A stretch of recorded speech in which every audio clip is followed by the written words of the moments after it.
कहानी की शुरुआत होती है बेक नाम के एक चोर को दिखाते हुए, जो अपनी प्रेमिका जाया के लिए कपड़े और जेवर चुरा कर लाता था। जाया एक धार्मिक लड़की थी जो देवताओं पर बहुत विश्वास करती थी, लेकिन बेक एक नास्तिक था और साथ ही एक शातिर चोर भी। वहीं उनसे कुछ दूर बने देवताओं के महल में आज जश्न का माहौल था, क्योंकि आज ओसाइरस के बेटे होरस की राज्याभिषेक होने वाली थी। अब यहाँ पर हम इस कहानी के सभी किरदारों के बारे में जान लेते हैं। दरअसल सूर्यदेव ने पूरे सृष्टि को बनाया और इंसानों की रचना की और अपने दो बेटे ओसाइरस और सेट को इंसानों पर राज करने के लिए भेज दिया। लेकिन सूर्यदेव ने ओसाइरस को मिस्र के नील नदी से लेकर सभी हरे भरे इलाकों का राजा बनाया, जबकि सेट को रेगिस्तान यानी बंजर इलाकों का राजा बनाया। अब ओसाइरस का इकलौता बेटा होरस हवाओं का देवता है और हथोर जो मोहब्बत की देवी है, वो होरस की प्रेमिका होती है। लेकिन हथोर के पीछे कुछ बुरी आत्माएं पड़ी हुई थीं, इसलिए होरस ने अपनी प्रेमिका को 42 सितारों से बना हुआ एक कंगन उपहार दिया जो उसकी हिफाजत करता था। अब वक्त आ गया था होरस की राज्याभिषेक का, इसलिए सारे छोटे बड़े देवता इस समारोह में शामिल होते हैं और इंसान भी अपने देवता को राजा बनते हुए देखने आए होते हैं। सारे रस्मों रिवाज के बाद ओसाइरस अपने बेटे होरस को ताज पहनाने ही वाले थे कि तभी वहाँ पर ओसाइरस का छोटा भाई सेट, जो रेगिस्तान का देवता है, वो आ जाता है। लेकिन वहाँ आकर वो बड़ी ही चालाकी से सभी को अपने फौज से काबू कर लेता है और अपने भाई ओसाइरस को मार देता है और खुद को मिस्र का राजा घोषित कर देता है और कहता है कि जो मेरे आगे झुकेगा सिर्फ वही जिंदा रहेगा। तभी ये सुनकर सारे इंसान और देवता उसके आगे झुक जाते हैं। लेकिन होरस अपने बाप का बदला लेने के लिए सेट यानी अपने चाचा से भिड़ जाता है और लड़ते हुए ये दोनों अपने देविया रूप में आ जाते हैं।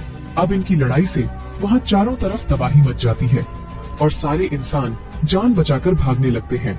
लेकिन इस लड़ाई में सेट होरस पर भारी पड़ता है और आखिरकार वो होरस को गिराकर उसकी दोनों आंखें निकाल लेता है और उसे जान से मारने ही वाला होता है।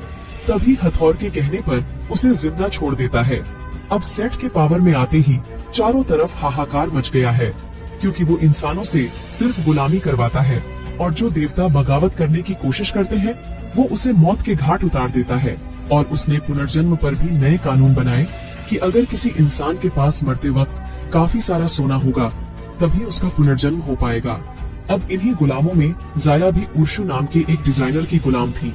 उर्शु सेट के लिए काम करता है और वो उसकी मीनारे, महल और बहुत सारी चीजें डिजाइन करता है। लेकिन बेक यहाँ भी जाया से मिलने आया करता था और ऐसे ही एक दिन जाया उससे कहती है कि तुम्हें हमारे असली देवता यानी होरस की मदद करनी होगी, क्योंकि एक होरस ही है जो हमें सेट के जुल्मों सितम से बचा सकता है। और उसे तिजोरी का एक नक्शा देती है और कहती है कि यहाँ पर होरस की आंखें रखी हैं और तुम्हें वो चुराकर होरस को देनी होंगी। लेकिन तिजोरी में बहुत से खतरे होंगे जिनसे तुम्हें बहुत बहादुरी से बचना होगा। इसके बाद अब किसी तरह बेक उस तिजोरी में पहुंच जाता है, लेकिन असली खतरा तो यहीं पर था, क्योंकि वहाँ पर उसे 3 पुलों को पार करना था और हर पुल में एक अलग जाल बिछा हुआ था। लेकिन बेक हर हाल में अपनी जान की बाजी लगाता हुआ तीनों पुल पार कर लेता है और होरस की एक आंख हासिल कर लेता है। लेकिन एक जगह पर वो हजारों बिच्छू के बीच में फंस जाता है। लेकिन तभी होरस की आंख से काफी तेज रोशनी निकलती है और उसकी जान बच जाती है। अब इसके बाद वो आंख लेकर जाया के पास पहुंचता है, लेकिन तब तक उनका पूरा प्लानिंग उर्शु समझ जाता है और वो उन्हें पकड़कर मौत की सजा सुना देता है। वो उन्हें पकड़कर ले ही जाते तभी बेक होरस की वो आंख निकालता है और उसकी तेज रोशनी से उन सबको चकमा देकर वहाँ से निकल जाता है। लेकिन उर्शु के सिपाही दोनों का पीछा करने लगते हैं और तीर बरसाने लगते हैं। तभी उनका एक तीर जाया को लग जाती है और वो वहीं पर मर जाती है। अब बेक होरस के मकबरे में पहुंचता है और उसे उसकी आंख का एहसास कराता है, लेकिन वो होरस को उसके आंख देने पर एक शर्त रखता है। वो कहता है कि यदि तुम्हें आंख चाहिए तो तुम्हें जाया को वापस से जिंदा करना होगा। लेकिन होरस ये शर्त नहीं मानता और दोनों के बीच लड़ाई शुरू हो जाती है। लेकिन होरस मजबूर होकर आखिरकार उसका शर्त मान लेता है।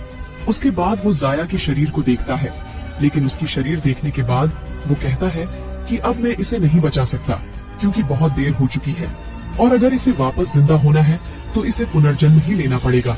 उसके बाद वो मौत के देवता को बुलाता है, जो जाया की आत्मा को लेकर उसके पुनर्जन्म की यात्रा पर चला जाता है। लेकिन जाया, जो कि एक गुलामी की हालत में मरी है, इसलिए उसका पुनर्जन्म बहुत मुश्किल है, क्योंकि उसके पास देने के लिए बहुत सारा सोना नहीं था। अब क्योंकि होरस जाया को नहीं बचा पाया, इसलिए बेक उसकी आंख नहीं देना चाहता। लेकिन होरस जबरदस्ती उससे अपनी आंख छीन लेता है, मगर वो ये देखकर गुस्सा हो जाता है कि बेक ने सिर्फ एक ही आंख लाया, इसलिए वो उसे मारने लगता है। लेकिन वो कहता है कि मैं जानता हूँ कि सेट को कैसे हराया जा सकता है। असल में उसकी शक्तियाँ जहाँ पर कैद है, मैं तुम्हें उस पिरामिड में ले जा सकता हूँ, क्योंकि मैंने उसका नक्शा देखा है। लेकिन बदले में तुम्हें जाया को वापस लाने का कोई रास्ता ढूंढना होगा। अब होरस उसे वादा करता है कि वो राजा बनने के बाद जाया को वापस जरूर ले आएगा। अब इसके बाद ये दोनों अपने सफर पर निकल जाते हैं। वहीं सेट को पता चल जाता है कि एक इंसान ने होरस की आंख चुरा ली है, इसलिए वो अपने सिपाहियों के साथ होरस के मकबरे ये पहुंच जाता है, जहां पर उसे जाया की शरीर मिलती है, और वो ये देखकर सारा का सारा षड्यंत्र समझ जाता है। अब दूसरी तरफ होरस बेक को लेकर एक पहाड़ की चोटी पर पहुंचता है, जहां से सूर्यदेव तक पहुंचने का रास्ता बना होता है। लेकिन दोनों आंखों के बिना होरस अपना दिव्य रूप धारण नहीं कर सकता, इसलिए वो अपने दादा सूर्यदेव से शक्तियां मांगता है, जिसके बाद वो बेक को लेकर सूर्य की ओर उड़ान भरता है। अब वहां पहुंचने के बाद उसके दादा यानी सूर्यदेव अपनी कश्ती पर सवार होते हैं, जहां पर उन्हें हर रात अंधेरे के दानव कालसुरसा से लड़ना पड़ता था, जो कि दुनिया को खाने के लिए हर रात आता था। अब होरस अपने दादा को सब कुछ बताता है कि वो कितनी मुसीबत में है, लेकिन सूर्यदेव कहते हैं कि मैं इन सब में समय नहीं दे सकता, क्योंकि मुझे पूरे ब्रह्मांड को लेकर बहुत सारे काम होते हैं। इसके बाद वो सूर्यदेव से वो जादुई पानी मांगता है, जिससे उस पिरामिड की आग बुझाया जा सकता है और सेट की शक्तियाँ कम की जा सकती हैं।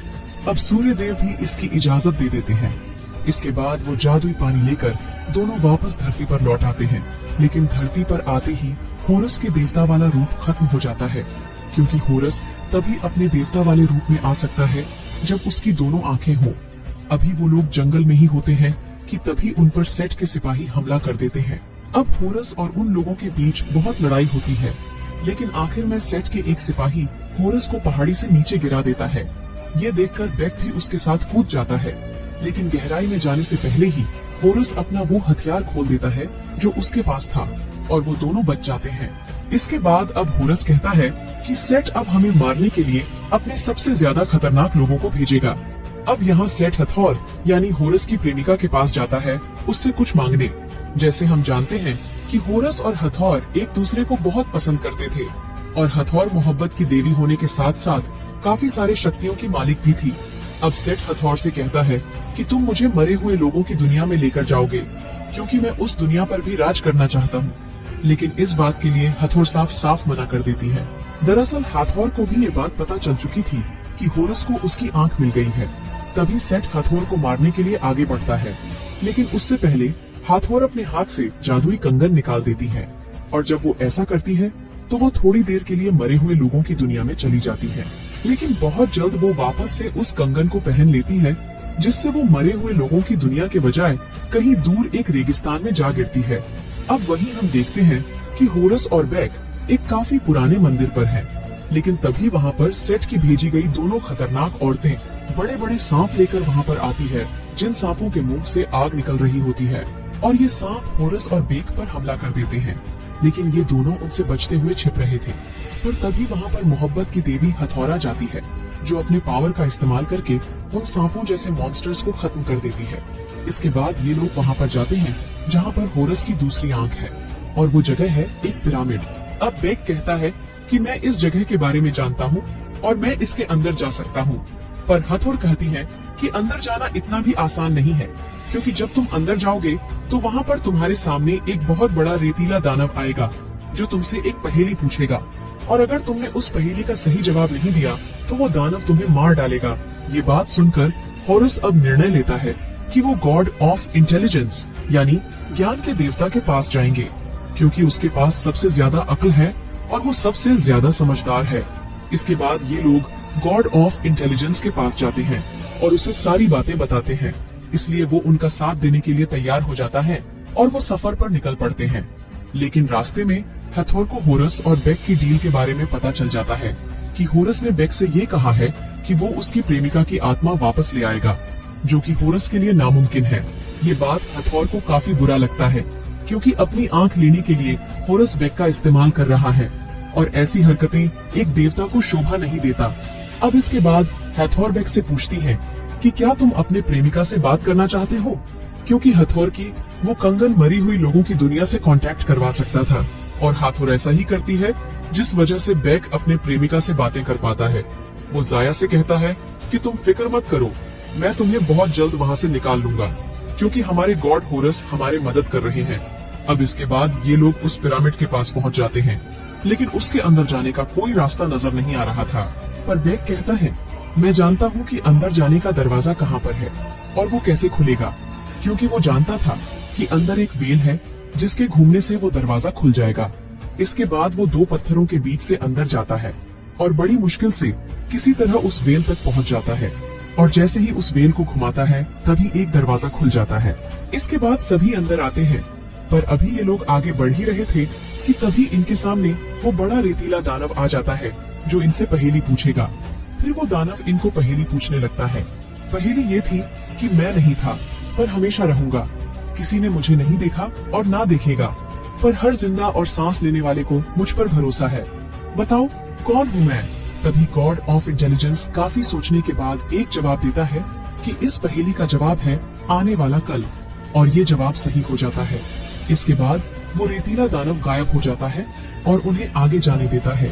फिर होरस उस पानी को निकालकर बस गिराने ही वाला होता है कि तभी वो एक ट्रैप में फंस जाते हैं। इसके बाद वहाँ पर सेट आता है और यहाँ पर हम ये जान पाते हैं कि ये सब कुछ सेट का ही षड्यंत्र था। अब सेट यहाँ आते ही गॉड ऑफ इंटेलिजेंस का दिमाग निकाल लेता है और कहता है कि बहुत शुक्रिया, मुझे इसकी बहुत जरूरत थी। फिर यहाँ पर मौका देखते ही जल्दी से बेक उस जादुई पानी को उठाकर आग में डालने वाला ही होता है। तभी सेट बेक को एक नेकलेस दिखाता है और कहता है, क्या ये नेकलेस तुम्हारी प्रेमिका जाया की तो नहीं है। ये कहकर वो उसे भड़काने की कोशिश करता है और कहता है कि होरस ने तुम्हारा इस्तेमाल किया है, क्योंकि मरे हुए लोगों को कोई भी जिंदा नहीं कर सकता, और अगर ये पानी तुमने आग में फेंक दिया तो मैं तुम्हारी प्रेमिका के शरीर को खत्म कर दूंगा। अब बेक अपनी प्रेमिका के खातिर रुक जाता है और वो जादुई पानी सेट को दे देता है। इसके बाद सेट उस पिरामिड से निकल जाता है और तभी पिरामिड गिरने लगता है, लेकिन होरस किसी तरह खुद को और बाकी सबको बचाने में कामयाब हो जाता है। इसके बाद हम देखते हैं कि सेट गॉड ऑफ इंटेलिजेंस का दिमाग अपने दिमाग में फिट करवा लेता है और बहुत ज्यादा पावरफुल हो जाता है। इसके बाद सेट अपने पिता यानी सूरज के देवता के पास जाता है, और ये यहाँ पर भी एक गलत इरादे से आया है, क्योंकि वो अपने पिता का वो शाही हथियार लेना चाहता था जिससे वो सबसे ताकतवर हो जाएगा। इसलिए वो अपने पिता पर हमला कर देता है और उनका वो हथियार छीन लेता है। अब होगा ये कि अंधेरी दुनिया का शैतान अब हमेशा के लिए कंट्रोल से बाहर हो जाएगा और दुनिया को तबाह कर देगा। वहीं हम देखते हैं कि होरस बेक और हथौरुस पिरामिड से बाहर आ गए हैं, पर बेक को यहाँ पर बहुत बुरा लग रहा है, क्योंकि अब तक सिर्फ उसे इस्तेमाल किया जा रहा था। लेकिन यहाँ पर हथौरुस की मदद करती है। वो मौत की देवता को यहाँ पर बुलाती है और पूछती है कि मुर्दों की दुनिया में जाने की क्या कीमत है, जिस पर मौत का देवता कहता है कि वहाँ पर जाने की कीमत काफी महंगी है। ये सुनकर हथौर मौत के गूढ़ को अपना वो 42 सितारों वाला कंगन दिखाती है और कहती है, क्या इससे भी बड़ी कोई कीमत हो सकती है। लेकिन अब क्योंकि वो कंगन निकालने पर हथौर मुर्दों की दुनिया में चले जाएगी, इसीलिए होरस ऐसा करने से मना करता है। लेकिन फिर भी वो अपना कंगन निकाल लेती है और वो खुद मुर्दों की दुनिया में चली जाती है। अब क्योंकि बेक को वो कंगन मिल चुकी है, इसलिए वो भी अपनी प्रेमिका जाया से मिलने चला जाता है, जहाँ पर जाया की आत्मा एक आखिरी दरवाजे तक पहुँच गई थी। और यहाँ पर उसके लिए एक काफी बड़ा इम्तिहान था कि अगर वो बहुत ज्यादा सोना देगी तभी वो दुनिया में वापस जा पाएगी। लेकिन तभी यहाँ पर बेक वो जादुई कंगन लेकर आ जाता है। लेकिन वहीं हम देखते हैं कि अंधेरी दुनिया का शैतान दुनिया पर हमला करने के लिए यहाँ पर आ गया है, क्योंकि उसे रोकने वाले सूर्य देव अब नहीं है। तभी मौत का देवता बेक को कहता है कि जल्दी वापस होरस के पास जाओ, क्योंकि वो ही है जो इस अंधेरी दुनिया के शैतान को रोक सकता है। मैं इसे ज्यादा देर तक काबू नहीं कर पाऊंगा। तभी बेक इस दुनिया में वापस आ जाता है और होरस को सारी बातें बताता है। लेकिन वहीं सेट के पास उसके पिता के शाही हथियार होने के बावजूद भी वो उस शैतान को इस दुनिया में आने देता है। लेकिन वहाँ पर होरस आकर सेट को रोकने की कोशिश करता है, पर उन दोनों के बीच एक बहुत बड़ी लड़ाई शुरू हो जाती है। लेकिन इस लड़ाई में भी सेट होरस पर भारी पड़ रहा था, क्योंकि होरस अपने देवता वाले रूप में नहीं था। फिर भी वो सेट से टक्कर का मुकाबला कर रहा था। अब आखिरकार एक समय ऐसा आता है कि सेट होरस को मारने ही वाला होता है कि तभी वहाँ पर बेक आ जाता है और होरस की मदद करता है। लेकिन अब सेट होरस को छोड़कर बेक से भिड़ जाता है। लेकिन अब इस लड़ाई में बेक सेट से होरस की वो दूसरी आंख छीन लेता है और उस आंख को होरस की तरफ फेंक देता है। लेकिन यहाँ पर होरस निर्णय लेता है कि वो बेक को ही बचाएगा, इसलिए वो बेक को नीचे गिरने से पहले पकड़ लेता है और दोनों ऊपर लटक जाते हैं। लेकिन तभी सेट उस शाही हथियार से वहाँ पर वार कर देता है, जिससे वहाँ से आग निकलने लगती है। इसलिए होरस वहाँ से अपना हाथ छोड़ देता है और दोनों नीचे गिरने लगते हैं। लेकिन नीचे गिरते समय अचानक होरस का रूप बदल जाता है, यानी वो अपने देवता वाले रूप में आ जाता है, जबकि उसके पास उसकी आंख भी नहीं थी। तभी यहाँ पर उसे ये पता चलता है कि उसकी सारी शक्तियाँ सिर्फ उसके आंखों में नहीं, बल्कि इस बात में थी कि वो खुदगर्जी छोड़कर एक अच्छा देवता बने और किसी की मदद करे। और अब एक बार फिर से होरस और सेट के बीच एक घमासान लड़ाई शुरू होती है, जिसमें दोनों के बीच काफी लड़ाई होने के बाद आखिरकार सेट की हार हो जाती है। और एक समय ऐसा आता है जब होरस सेट को मारने वाला होता है। तभी सेट उसे कहता है कि मुझे एक मौका फिर से दे दो और मुझे जिंदा छोड़ दो, क्योंकि मैंने भी तो तुम्हें जिंदा छोड़ दिया था। पर होरस कहता है कि मैं तुम्हारी तरह बेवकूफ नहीं हूँ, जो गलती तुमने की है मैं वो कभी नहीं करूँगा। ये कहकर होरस सेट को जान से मार देता है। अब वहीं पर अंधेरी दुनिया का शैतान उस जादुई पानी की तरफ बढ़ रहा था। तभी होरस अपने दादा यानी सूरज के देवता के पास जाता है और उन्हें उनका हथियार लौटा देता है, जिसका इस्तेमाल करके सूर्यदेव उस अंधेरी दुनिया के शैतान को वापस उसकी दुनिया में भेज देते हैं। अब इसी बीच हम देखते हैं कि बेक की मौत हो चुकी है, पर होरस को अपनी शक्तियाँ मिलने के बाद भी वो किसी को वापस जिंदा नहीं कर सकता। इसलिए वो बेक को उठाकर वही मकबरे में रख देता है जहाँ पर जाया यानी उसकी प्रेमिका को रखा था। तभी वहाँ पर सूर्यदेव आ जाते हैं और होरस को कहते हैं कि मेरे पोते, कहो तुम्हें क्या चाहिए, तुम जो मांगोगे तुम्हें वही मिलेगा। पर होरस कहता है कि मुझे कुछ नहीं चाहिए सिवाय उसके जो मैं दे नहीं सकता। इसके बाद सूर्यदेव बेक और जाया को वापस जिंदा कर देते हैं। अब इसके बाद हम देखते हैं कि होरस अब पूरे मिस्र का सबसे अच्छा राजा और एक शक्तिशाली देवता बन गया है और यहाँ पर एक नया कानून बनाता है कि आज से मरने के बाद पुनर्जन्म हासिल किया जाएगा, दौलत से नहीं बल्कि अच्छे कर्मों से, दया और दरिया दिल्ली से। इस दुनिया की जिंदगी में हम क्या करते हैं, कैसे करते हैं, सिर्फ इसकी अहमियत रहेगी, ना ही बहुत सारे सोने चांदी और धन दौलत की। और इसके बाद अब होरस मरे हुए दुनिया के लोगों में जाता है, जहाँ से वो अपनी प्रेमिका हाथौर को वापस लाएगा, जिसने अपनी ही जान का त्याग देकर जाया की जिंदगी बचाई थी। और अब मिस्र के हालात बहुत ही खूबसूरत और शांति हो गई है। और इसी के साथ ये कहानी यहीं पर खत्म हो जाती है।